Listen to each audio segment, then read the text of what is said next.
এই ভূমি পবিত্র শ্রী চৈতন্য মহাপ্রভুর ভূমি, যে ভূমিতে কাজী কৃষ্ণ নাম বন্ধ করার চেষ্টা করেছিল শ্রী চৈতন্য মহাপ্রভু প্রথম অসহযোগ আন্দোলন করে দেখিয়ে দিয়েছিলেন যে এখানে শ্রীকৃষ্ণ নাম বন্ধ করা যাবে না, বন্ধ করা যাবে না, রোখা যাবে না।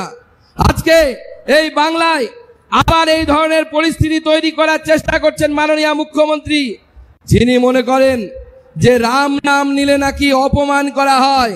সেই মুখ্যমন্ত্রীকে কি অপমান করার কথা বলে কিনা মুখ্যমন্ত্রী, সেই মুখ্যমন্ত্রীকে আগামী নির্বাচনে উচিত শিক্ষা দিতে হবে, আপনাদেরকে উচিত শিক্ষা দিতে হবে, আপনারা সেই জন্য প্রস্তুত হন।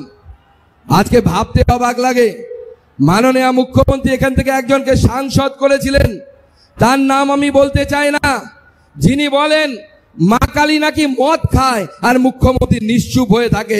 লজ্জা লাগে এরকম মুখ্যমন্ত্রীর জন্য। আমি তীব্র ধিক্কার জানাই মুখ্যমন্ত্রীকে যে আপনি একজন সাংসদ, এই কথা বলার পরে আপনারা চুপ করে যান।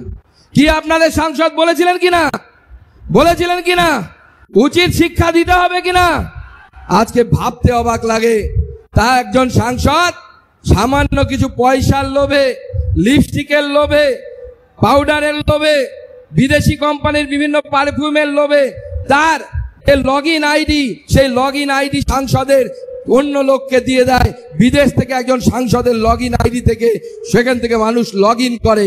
আজকে এই রকম লোককে মাননীয় মুখ্যমন্ত্রী সংসদ যাকে সাংসদ পদ থেকে সরিয়ে দিয়েছে, তারপরেও তাকে জেলা সভাপতির দায়িত্ব দিয়ে রেখেছেন, যে ভেবেছেন এখানে 40% এক বিশেষ সম্প্রদায়ের ভোট আছে বলে এই সিট থেকে আবার জিতিয়ে যাবেন।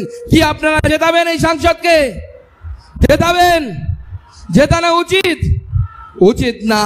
এই তৃণমূল কংগ্রেস এই পবিত্র মাটিকে অপবিত্র করেছে। যে মাটি দ্বিজেন্দ্রলাল রায়ের মাটি, যে মাটি চৈতন্য মহাপ্রভুর মাটি, সেই মাটিতে এখন মানিক বন্দ্যোপাধ্যায়ের নাম শোনা যায়, চোর মানিক বন্দ্যোপাধ্যায়ের নাম শোনা যায়। আর এই চোরেদের বিরুদ্ধে আমাদের মাননীয় প্রধানমন্ত্রী ব্যবস্থা নেন বলে মমতা বন্দ্যোপাধ্যায় রেগে যায়। মমতা বন্দ্যোপাধ্যায় আমাদের প্রধানমন্ত্রীকে বাজে কথা বলেন।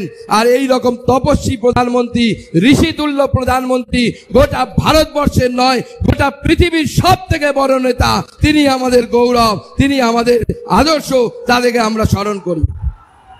যিনি 140 কোটি মানুষকে ফ্রিতে ভ্যাকসিন দিয়েছে। কি আমরা ভ্যাকসিন পেয়েছি? তো ভ্যাকসিন পেয়েছি, সবাই ফ্রিতে পেয়েছি।